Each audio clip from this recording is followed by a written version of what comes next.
Student, आज आपण इथे सोशल फार्मसीमधला एक इम्पॉर्टंट टॉपिक जो की सरफेस इन्फेक्शन आहे तो डिस्कस करणार आहोत. या टॉपिकमधला ॲन्युअल पेपरमध्ये लॉंग आन्सर क्वेश्चन विचारला जाऊ शकते. तर हा टॉपिक खूप इम्पॉर्टंट आहे. तर टाईम न वेस्ट करता आपण टॉपिककडे वळूया. Surface infection. तर सरफेस इन्फेक्शनमध्ये मेनली 3 टाईप ऑफ डिसीजेस असतात. फर्स्ट लेप्रसी, सेकंड टिटानस आणि third trachoma. Leprosy is a chronic infection cause by the bacteria. तर लेप्रसी हा जो आहे हा क्रोनिक इन्फेक्शन आहे जो की लॉंग टर्मपर्यंत चालणारा डिसीज आहे. आणि हा कशामुळे कॉज होतो? बॅक्टेरियामुळे कॉज होतो. It mainly affect skin, peripheral nervous, mucosa of respiratory tract and the skin. तर हे जे आहे लेप्रसी हा मेनली अफेक्ट, जो बॅक्टेरिया आहे तो mainly affect skin of peripheral, mucosa of respiratory tract आणि आईजला अफेक्ट करते. Then leprosy is also known as Hansen's disease. तर लेप्रसीला आणखी नाव जे आहे ते हॅन्सन्स डिसीज पण म्हटल्या जाते. तर हॅन्सन्स डिसीज का बरं?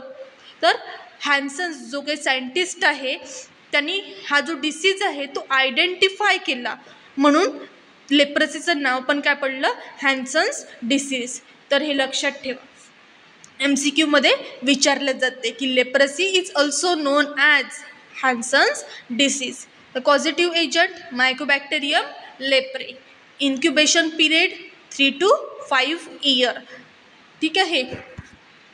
सिम्पटम्स काय राहील? Muscle weakness, numbness of hand, skin lesions. The lesions result decrease sensation to touch, temperature and pain. The symptoms काय आहे?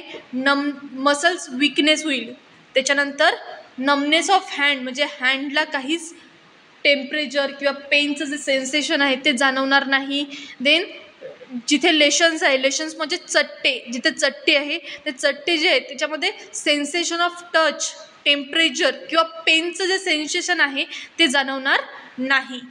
तर प्रिव्हेन्शन कसं करू शकतो की the best way to prevent leprosy is to avoid long term close contact with and untreated person who have infected. तर prevention कसं करायचं आहे की ज्या पर्सनला लेप्रसी झालेला आहे आणि त्यांनी ट्रीटमेंट घेतलेली नाही आहे अशा पर्सनच्या क्लोज कॉन्टॅक्टमध्ये जाणं जे आहे ते काय करायचं आहे? अवॉइड करायचं आहे. ज्याने काय होईल? प्रिव्हेन्शन होईल. लेप्रसी ट्रान्समिट होणार नाही one person to another person. Then control. आता लेप्रसीला ट्रान्समिट नाही झाला पाहिजे किंवा डिसीज हा स्प्रेड नाही झाला पाहिजे, याच्यावर WHO काय कंट्रोल केलं? तर WHO develop a multi drug therapy in 1995 to cure all type of leprosy. तर WHO काय केलं? मल्टी ड्रग थेरपी जी आहे ती डेव्हलप केली ट्रीटमेंट करायसाठी. कधी? इन 1995मध्ये. Then antibiotic includes. तर लेप्रसीला ट्रीट करायसाठी कोणते अँटीबायोटिक दिल्या जाते? The patient suffer from the leprosy should be treated with some specific drug such as dapsone and rifampicin. तर लेप्रसीला ट्रीट करायसाठी डेप्सॉन आणि रिफाम्पेसिन हे काय केलं जाते? त्या पेशंटला दिल्या जाते. Next tetanus. ठीक आहे. तर टिटॅनस काय आहे? त्याचा पॉझिटिव्ह एजंट काय आहे? ठीक आहे. It is a serious infection cause by the bacteria. जसं लेप्रसी बॅक्टेरियामुळे कॉज होत होता तसंच टिटॅनस जो आहे हा काय आहे? सिरियस इन्फेक्शन आहे आणि हा पण बॅक्टेरियामुळे कॉज होतो. Tetanus is also known as lock जॉ. जसं लेप्रसीला हॅन्सन्स डिसीज म्हणतात तसंच टिटॅनसला लॉक जॉ असं म्हटलं जाते. Then this bacteria produce a toxins. आणि हा जो बॅक्टेरिया आहे हा काय करते? प्रोड्यूस टॉक्झिन्स करते that affect brain, nervous system, leading to the stiffness in the muscles. तर जो बॅक्टेरिया काय करते? हा बॅक्टेरिया जो आहे तो टॉक्झिन्स प्रोड्यूस करते आणि ते मेनली अफेक्ट करते ब्रेन आणि नर्वस सिस्टीमला. आणि ते काय कॉज करते, स्टिफनेस इन द मसल्स. आपले जे मसल्स आहे हँडचे किंवा लिम्सचे, रेस्पिरेटरी ट्रॅकचे जे मसल्स आहेत त्याला स्टिफ झाल्यासारखे म्हणजे कडक झाल्यासारखे हे कॉज करते. देन पॉझिटिव्ह एजंट काय आहे, क्लॉस्ट्रिडियम टिटानी. तर हा जो बॅक्टेरिया आहे, बॅक्टेरियाचं नाव जे आहे Clostridium tetani, it is the gram positive bacteria. ठीक आहे, हा काय आहे, ग्राम पॉझिटिव्ह बॅक्टेरिया आहे. देन इन्क्युबेशन पिरियड किती आहे, 6 to 10 days. जसं लेप्रेसीचा होता इयरमध्ये 3 to 5 इयर, तसंच टिटॅनसचा आहे 6 to 10 days. देन सिम्टम्स काय आहे, muscles symptoms include spasm and stiffness.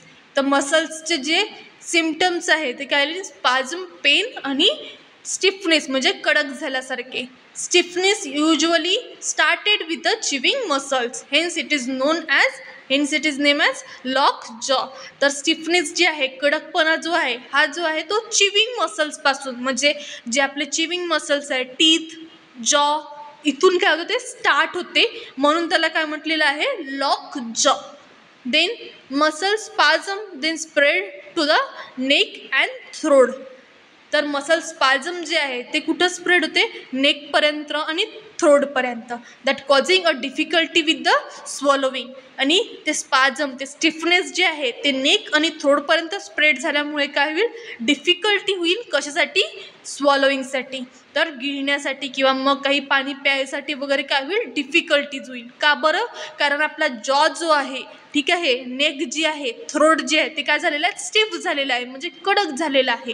ठीक आहे, म्हणून काय होईल, स्वॉलोइंग करण्यासाठी डिफिकल्टीज होईल. Patients often has a spasm in their facial muscles. आणि फेशियल मसल्सवर पण काय होईल, स्पाझम डेव्हलप होईल. Then breathing difficulty may result in the neck and chest muscle stiffness. ब्रिदिंगसाठी पण काय होणार, डिफिकल्टीज होणार. का बरं, कारण नेक आणि चेस्ट काय होईल, स्टिफ झाल्यासारखे म्हणजे कडक किंवा अखडल्यासारखी. Then most individual with tetanus will also have a following symptoms. आता स्टिफनेस किंवा कडक झाल्यासारखे तर दिसेलच, पण आणखी कोणते कोणते सिम्पटम्स आहे जे की टिटॅनसमध्ये दिसून येतात. तर ब्लडी स्टूलमध्ये काय होणार, ब्लड येणार. देन डायरिया, ठीक आहे, त्याच्यानंतर फिवर होणार, हेडॅक होणार, सोअर थ्रोट म्हणजे तोंडाला फोडे येणार, स्वेलिंग होणार, स्वेटिंग होणार, रॅपिड हार्टबीट पण काय होणार, इन्क्रीज होणार. नेक्स्ट, आता टिटॅनस जे सिम्पटम्स आहे हे स्लाईडवरून सांगितलं आहे की लॉक जॉ म्हणजे माउथचे जे आहे ना, जॉ माउथ, तर ते काय होणार, स्टिफ झाल्यासारखा म्हणजे कडक झाल्यासारखा. त्याने काय होईल, डिफिकल्टी इन द स्वॉलोइंगमध्ये डिफिकल्टीज होणार. They shortness of breathing, neck stiffness झाल्यामुळे काय होणार, ब्रिदिंगसाठी शॉर्टनेस ऑफ द ब्रीथ आणि बॉडी स्पाझम हे काय होणार, डेव्हलप होणार. Next, prevention. तर प्रिव्हेन्शन कसं करू टिटॅनसचं, टिटॅनस इज कम्प्लिटली प्रिव्हेंटेड. ठीक आहे, का बरं, कारण हे वॅक्सिनेशन याची अवेलेबल आहे. इम्युनायझेशन केलं तर आपण कम्प्लिटली प्रिव्हेंट करू शकतो, टिटॅनस जे सिम्पटम्स आहेत ते कॉज होणार नाही जर वॅक्सिन घेतली असेल तर. Then immunization usually protect again the tetanus infections for 10 years. तर इम्युनायझेशन घेतल्यानंतर ते काय करते, प्रोटेक्ट करते टिटॅनस इन्फेक्शनला किती इयरपर्यंत, 10 years.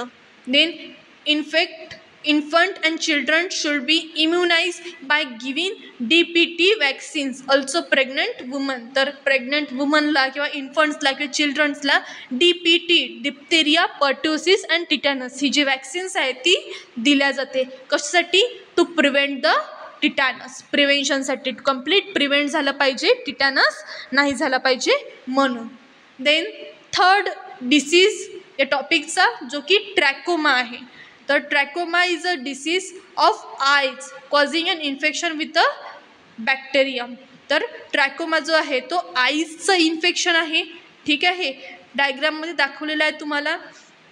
ट्रॅकोमा is a serious and contagious eye disease affected the conjunctiva and cornea. तर हे काय आहे, सिरियस आय डिसीज आहे जो की कंजक्टिवा आणि कॉर्नियाला काय केलं जाते, अफेक्ट करतो. हा जो बॅक्टेरिया आहे तो कंजक्टिव्हा आणि कॉर्नियाला अफेक्ट करतो. कॉझिटिव्ह एजंट कोणता आहे? Chlamydia, trachomatis. देन सिम्पटम्स काय आहे? Impair vision, possible blindness. Then blindness for the trachoma is irreversible, म्हणजे रिव्हर्स होणार नाही. Irreversible blindness, red and irritating eye, swallowing, eyelids घेऊन स्वॉलोविंग होईल. Then blur vision, watery discharge from the eyes, म्हणजे वॉटरी discharge, water fluids वगैरे नाही का, ते काय होणार? डिस्चार्ज होणार. ब्लर विजन होणार. ठीक आहे. आयजला इरिटेशन कॉज होणार, ब्लर विजन. देन इम्पेअर विजन, ह्या जे सिम्पटम्स आहेत ते कॉज होणार. जसं की कोणतं इन्फेक्शन झालेलं आहे आईजचं, किंवा मग काही पण थोडंसं लागलेलं आहे आईजला, त्या कंडिशनमध्ये पण redness of eyes, blur vision, ठीक आहे, स्वॉलोविंग, इरिटेशन, या जे सिम्पटम्स आहेत ते कॉज होते. तसेच याचे सिम्पटम्स आहे की ट्रॅकोमाचे जे काही आईजचे सिम्पटम्स आहेत ते राहणार. नेक्स्ट, इन्क्युबेशन पिरियड 10 to 12 डेजचा आहे. ठीक आहे. Next, mode of transmission, direct eye contact of the nose, throat, secretion from infected person. तर इन्फेक्टेड पर्सनचं जे काही आईजचं जे कंटेंट आहे त्याला, किंवा नोजला किंवा थ्रोटचं जे काही सिक्रिशन्स आहे त्याला जर डायरेक्ट कॉन्टॅक्ट केला तर काय होऊ शकते? ट्रान्समिट होऊ शकते bacteria. Then indirect contact with towels and handkerchiefs. तर टॉवेल्स किंवा हँकरचिप्सनी हँकरचिप्सला वगैरे हात लावला तर त्या कंडिशनमध्ये indirect contact of bacteria. Then through फ्लाईजमधून पण काय होऊ शकते? हे ट्रान्समिट होऊ शकते. देन प्रिव्हेन्शन, कसं प्रिव्हेंट करा? आयसोलेटेड ऑफ द ट्रॅकोमा केसेसला टोटली आयसोलेट करा. देन मेंटेन पर्सनल हायजीन, स्वतःचे जे पर्सनल हायजीन आहे, आईजला क्लीन करणे, हँड्सला क्लीन करणे. ठीक आहे. हे काय करायचं आहे? आपल्याला मेंटेन ठेवायचं आहे. Then towels and handkerchiefs of the patient should not be use by other members. तर टॉवेल्स किंवा हँकरचिप जे स्वतःचे ते अदर पर्सनला वगैरे देऊ नका यूज करायसाठी. तर हे त्यांनी म्हटलेलं आहे. देन ट्रीटमेंटमध्ये काय आहे? Antibiotic, ophthalmic ointment, drop using to clean the infections. तर अँटीबायोटिक जे ट्रीटमेंट आहे, ऑप्थॅल्मिक ऑइलमेंट झालं, ड्रॉप झालं, हे क्लीन करायसाठी, जे इन्फेक्शन्स आईजमध्ये झालेलं आहे ते इन्फेक्शन क्लीन करायसाठी ते यूज करायचं आहे. ओरल टेट्रासायक्लिन, डॅक्झोसायक्लिन, हे काय करायचं आहे? यूज करायचं आहे. देन रोल ऑफ फार्मासिस्ट काय राहील? Personal and community hygiene should be incorporated. तर पर्सनल स्वतःची आणि दुसऱ्याची हायजीन पण काय करणे? मेंटेन ठेवणे, हे करायला role of pharmacist. Ophthalmic solution use to avoid contamination. तर ऑप्थॅल्मिक सोल्युशन काय करायचं आहे? यूज करायचं आहे आणि अवॉइड करायचं आहे कंटॅमिनेशन. तर इथे हा टॉपिक जो आहे तो एंड झालेला आहे. आपण तिन्ही डिसीजचे पॉझिटिव्ह एजंट, सिम्पटम्स पाहिलेले आहे. ठीक आहे. तर हा टॉपिक खूप इम्पॉर्टंट आहे, लक्षात असू द्या. आणि चॅनलला लाईक, शेअर अँड सबस्क्राईब करा. थँक्यू.